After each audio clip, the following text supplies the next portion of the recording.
Assalamualaikum warahmatullahi wabarakatuh. Alhamdulillahi rabbil alamin. Wassalatu wassalamu ala ashrafil anbiya'i wal mursalin wa ala alihi wa sahbihi ajma'in. Amma ba'd. Sahabat Fatih yang dirahmati oleh Allah, alhamdulillah kita berjumpa lagi dengan bulan yang mulia, yakni bulan Ramadan. Bulan Ramadan merupakan bulan rahmat. Bulan Ramadan merupakan bulan maghfirah atau bulan ampunan dari Allah. Semua orang yang beriman tentu menginginkan berjumpa kembali dengan bulan Ramadan. Tetapi tidak semua orang yang beriman akan bertemu lagi, berjumpa lagi dengan bulan Ramadan. Karena pertemuan bulan Ramadan dengan kita, di situ ada ketetapan juga bahwa tidak semua yang kita inginkan itu bisa kita wujudkan. Karena perjumpaan kita dengan bulan Ramadan adalah salah satu ketetapan terindah darinya. Alhamdulillah. Sahabat Fatih yang dirahmati oleh Allah, dalam salah satu riwayat yang termaktub dalam Risalah Nur, salah satu risalah yang ditulis oleh ulama asal Turki Badiüzzaman Said Nurki, dalam subjudul bukunya Risalah Ramadan. Dalam riwayat tersebut ada dialog antara Allah dan diri manusia. Allah bertanya kepada diri manusia itu, siapa engkau dan siapa aku? Manusia dengan egonya, diri itu menjawab, aku adalah aku dan engkau adalah engkau. Kemudian Allah Subhanahu wa ta'ala melemparkan diri manusia itu atau nafsu itu kepada api neraka. Kemudian Allah Subhanahu wa ta'ala mengungkapkan pertanyaan yang sama, siapa aku dan siapa engkau? Nafsu itu menjawab dengan egonya, dia tetap bersikeras, berkukuh dengan pendiriannya bahwa aku adalah aku, it's me. Aku adalah aku, kata nafsu, dan engkau adalah engkau. Maka ketika itu Allah Subhanahu wa ta'ala mengujinya dengan rasa lapar. Allah berikan rasa lapar kepada nafsu, kepada diri itu sendiri. Kemudian Allah ungkapkan pertanyaan yang sama, siapa aku dan siapa engkau? Maka nafsu itu menjawab, aku adalah hambamu yang lemah dan engkau adalah Tuhan yang maha penyayang. Sahabat Fatih yang dirahmati oleh Allah, dari riwayat yang saya sampaikan tadi kita bisa pelajari bahwa puasa adalah media. Puasa adalah sarana untuk mendidik nafsu. Puasa adalah salah satu media untuk mengontrol diri kita. Dan ini sejalan dengan makna puasa itu sendiri.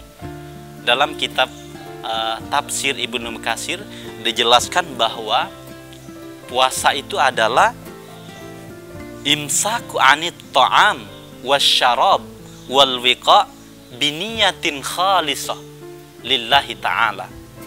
Ini adalah penjelasan dari ayat yang menjelaskan tentang puasa, yaitu ya ayyuhalladzina amanu kutiba alaikumusiyam kama kutiba alal ladzina min qablikum la'allakum tattaqun.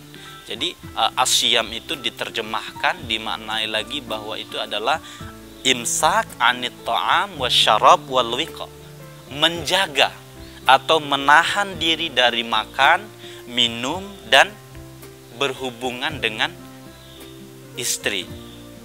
Biniyatin khalisah lillahi ta'ala, dengan niat yang murni, ikhlas, tulus karena Allah Subhanahu wa ta'ala.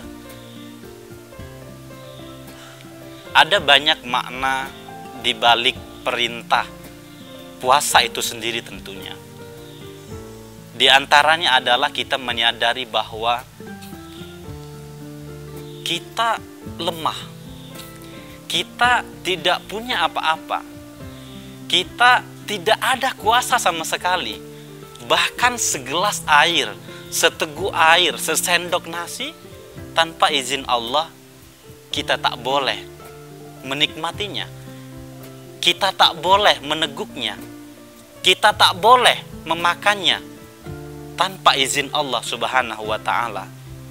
Dan karenanya pembelajaran yang sangat berarti di bulan Ramadan, khususnya bulan puasa ini adalah menahan diri atau mengontrol diri. Ikhwani fillah yang dirahmati oleh Allah, puasa adalah waktu yang tepat untuk kita belajar tidak hanya menahan diri dari rasa lapar, dari rasa haus, dari rasa dahaga, akan tetapi bagaimana mengontrol diri yang lebih baik. Bagaimana kita tidak menjadi orang yang rugi. Karena banyak sekali orang yang menyesal itu karena telah menyebutkan sesuatu, telah mengatakan sesuatu, melakukan sesuatu.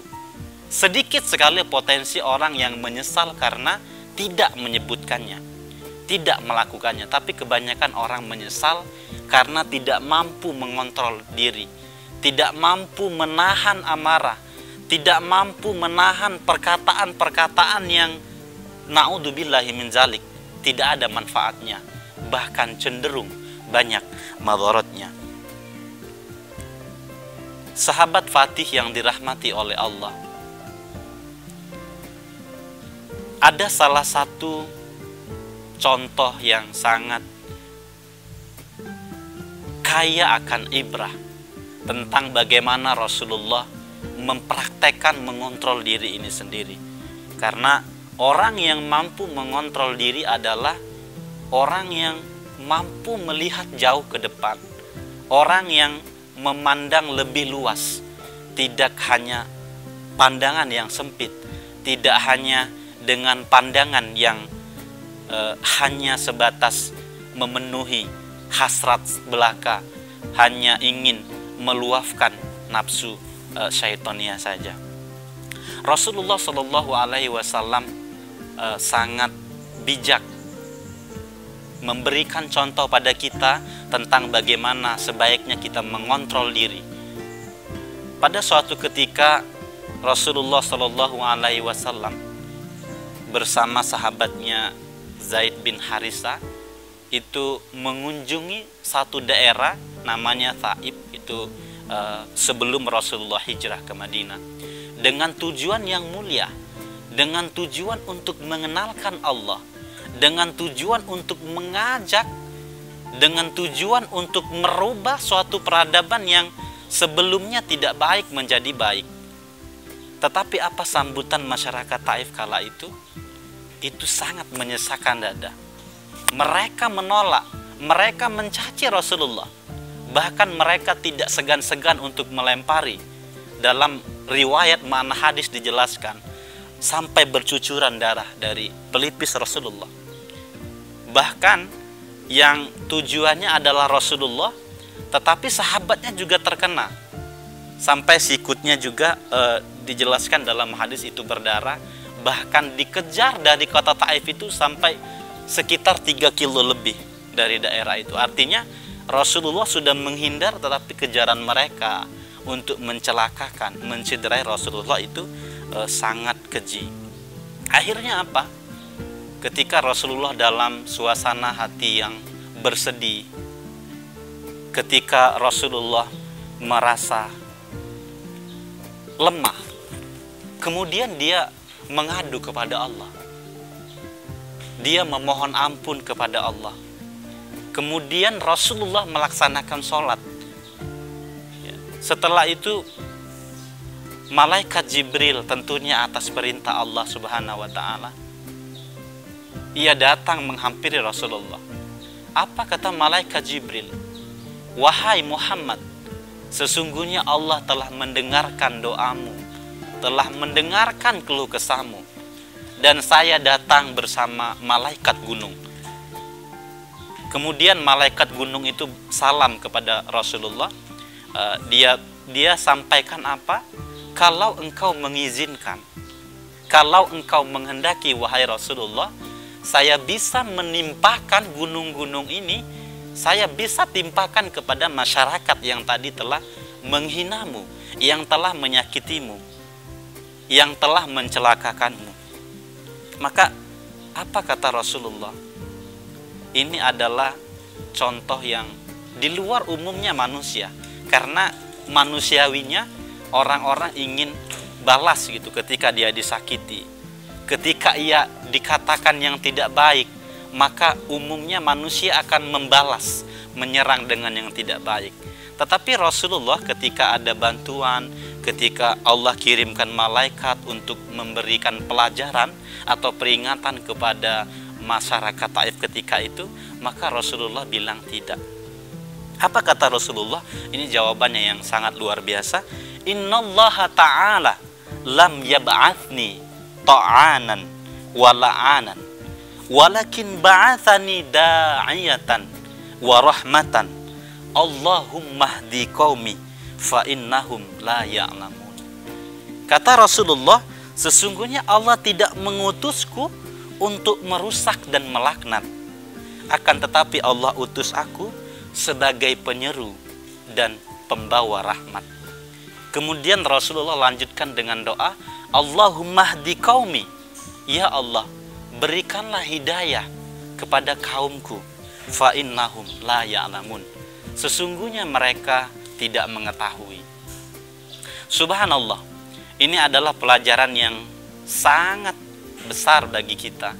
Bagaimana menyikapi ketika terjadi hal yang tidak mengenakan hati, ketika terjadi hal yang mengobrak-abrik hati kita, mengobrak-abrik suasana kebatinan kita, maka selayaknya kita berpikir lebih besar, kita berpikir lebih luas.